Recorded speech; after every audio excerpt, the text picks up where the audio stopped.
very much. Thank you. This is my good friend Lon Hoyt. And I would not be here at all without Lon, because I called him the day the City Winery called me and said, "Do you think 2 weeks?" He said, "Yeah, 1 or 2 Zoom rehearsals will be fine." Lon is a fantastic pianist and a musical director. He was running Hairspray for 6.5 years on Broadway, among other things. And he and I did a pre-Broadway musical like 30 years ago together that we will not talk about. The last time I sang that song, That's Rock and Roll, which was written by the late Eric Carmen, great pop songwriter. I opened the Grammy Awards with it. That's right, I was Beyonce. And we'll discuss that with her husband later.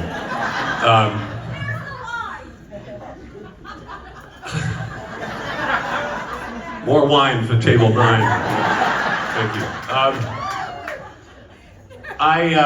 That night was kind of a crazy night. It was a thrilling night, but I didn't want to go alone, so I called my friend and neighbor, Carrie Fisher, to be my date. Carrie and I had kind of grown up together. She literally lived 2 doors down. Her mom, as you probably know, was Debbie Reynolds, and her father was a big pop singer, Eddie Fisher. So she came from show business family, and I had same bio, and we kind of hit it off for a myriad of reasons. She was really smart and funny, and I just adored her. And she had just opened in this little film called Star Wars, which you might have heard of. And I had the #1 record, and I was on a hit television show, so we were a very, very popular couple at this little Grammy Awards. And getting a lot of attention, and hot. And in the car, on the way home, Carrie turns and looks at me and says, "How are we gonna get through this?"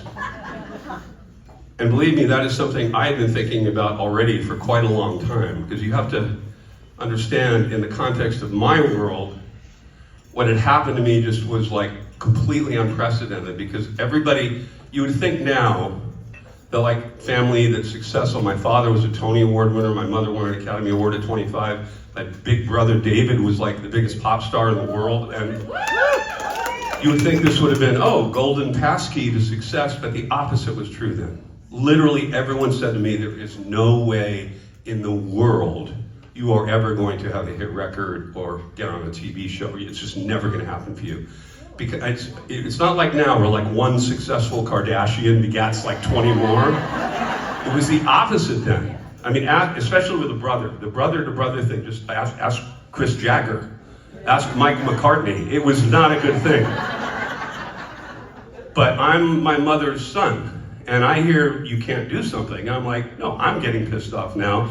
I'm going to find a way to do this. And it was real like impetus for me to work to try to make it happen. But ironically, even as while I'm there like opening the Grammy Awards, and I'm playing the old Boston Garden here, right?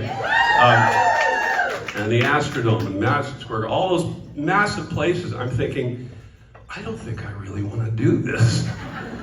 I think I did it because I had to sort of prove something, but once I'd done it, I'm really kind of like a shy guy, and I wanted to tell stories. I wanted to be a writer. I didn't know how to do that yet, but I figured I'll read books and, give myself a little Lincoln education and try and figure it out. And fortunately, I was able to do that, but I didn't know if that was going to be possible, and I didn't know how I was going to survive this insanity.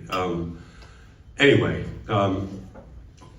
jumped ahead 1,000 years, and that question Carrie asked me that night was still resonating with me recently. And I wrote this song kind of as an answer to that question.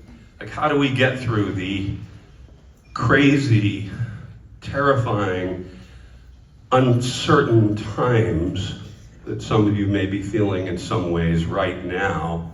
How do we get through that? How are we going to get through this? And I think the only way we get through it is together.